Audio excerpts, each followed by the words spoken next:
আসসালামু আলাইকুম। ঈদ মোবারক। কেমন আছেন সবাই? আশা করি ভালো আছেন।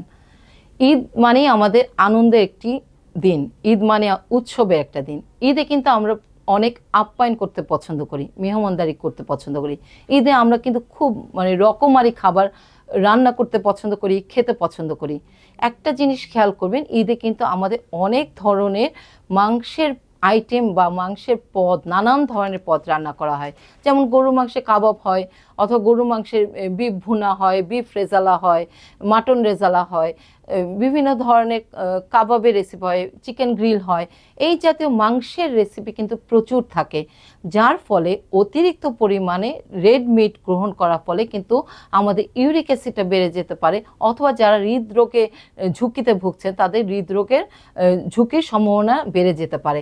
তাই এই উৎসবটাকে ঘিরে যাতে কোনো ধরনের শারীরিক জটিলতা না হয় সেদিকেও কিন্তু আমাদের একটু খেয়াল থাকতে হবে। অবশ্যই আমরা ঈদ উদযাপন করব, আনন্দ করব, কিন্তু তা অবশ্যই শরীরের সচেতনতার সাথে, যাতে আমাদের কোনো শারীরিক জটিলতা বা শারীরিক কোনো সমস্যার সম্মুখীন না হতে হয়। তাই এই ঈদ উৎসবের দিন অতিথি আপ্যায়নে আপনি গরুর মাংসের পাশাপাশি কিন্তু আপনি মুরগি মাংস রাখতে পারেন, অথবা আপনি রাখতে পারেন বিভিন্ন ধরনের মাছের রেসিপি। এই রুই মাছে কালিয়া করা যায়, কিংবা রূপচাঁদার কোনো রেসিপি করতে পারেন, অথবা বিভিন্ন ধরনের ফিশ সালাদ করা যায়, ফিশ কাবাব করা যায়। সবসময় যে গরুর মাংসের স্বামী কাবাব করতে হবে তা না করে কিন্তু আমরা মাছের চপ কিংবা মাছের কাবাবও রাখতে পারি।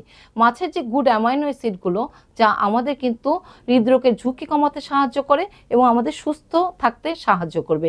এবং আরেকটি দিন খেয়াল করবেন, এই অতিথি আপ্যায়নে কিন্তু আমরা এই দিনটাতে আমরা প্রচুর কার্বোনেটেড ড্রিঙ্কস রাখি বা সফট ড্রিঙ্কস রেখে থাকি, যেমন কোক, ফান্টা, মিরিন্ডা। অনেকে বলে আমি কালোটা খাই না, সাদাটা খাই, যেমন 7 আপ, স্প্রাইট, এরকম। অনেকে আবার ডায়েট কোক খেয়ে খুব তৃপ্তির ঢেকুর তোলেন।